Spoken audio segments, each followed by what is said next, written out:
Imagine loving someone so much that you slowly become the reason they leave. Not because you cheated, not because you lied, not because you didn't care, but because you cared too much.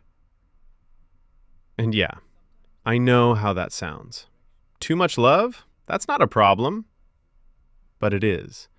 Because sometimes what you call love feels like control to someone else.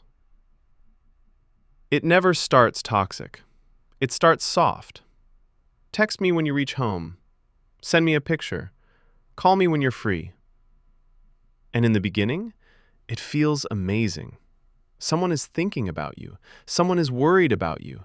Someone wants your attention. You feel special, like finally someone chooses you.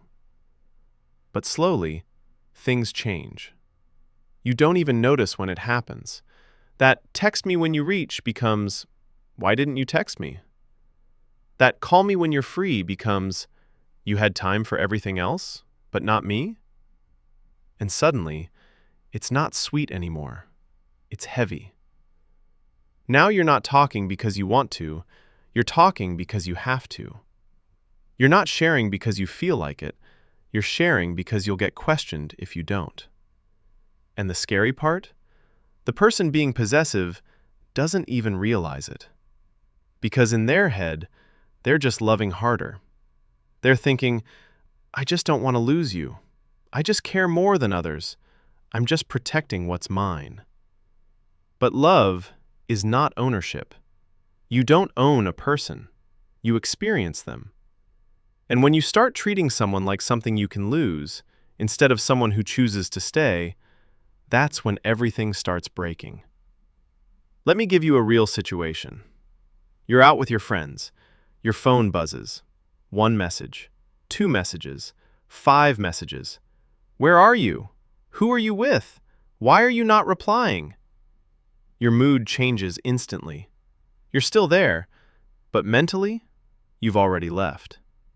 You start typing explanations, long ones, trying to prove something you shouldn't have to prove.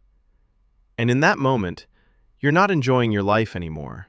You're managing someone else's insecurity. That's not love, that's pressure. And slowly, this pressure turns into distance. You stop telling them everything. You start hiding small things, not because you're doing something wrong, but because you're tired. Tired of explaining, tired of proving, tired of being doubted. And this is where it gets dangerous. Because now, the relationship looks normal from the outside. But inside, it's already breaking. Conversations become shorter. Replies become slower. Effort becomes one-sided. And the possessive person? They panic. They hold tighter, ask more questions, doubt even more, not realizing they're speeding up the ending. Because the more you try to control someone, the more they feel the need to escape. Think about it. When was the last time you felt close to someone who made you feel restricted? You didn't, because closeness needs comfort, and comfort needs freedom. And here's the truth that hurts the most. You didn't lose them because you didn't love enough. You lost them because you didn't trust enough. Love without trust is just fear in disguise. Fear of losing, fear of being replaced, fear of not being enough. And fear makes people do things that look like love, but feel like control.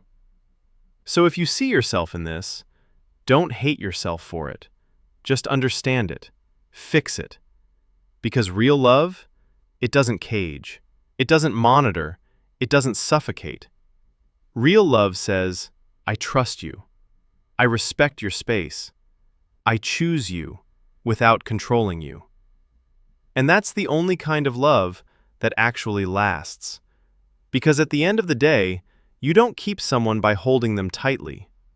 You keep them by making them feel free enough to stay.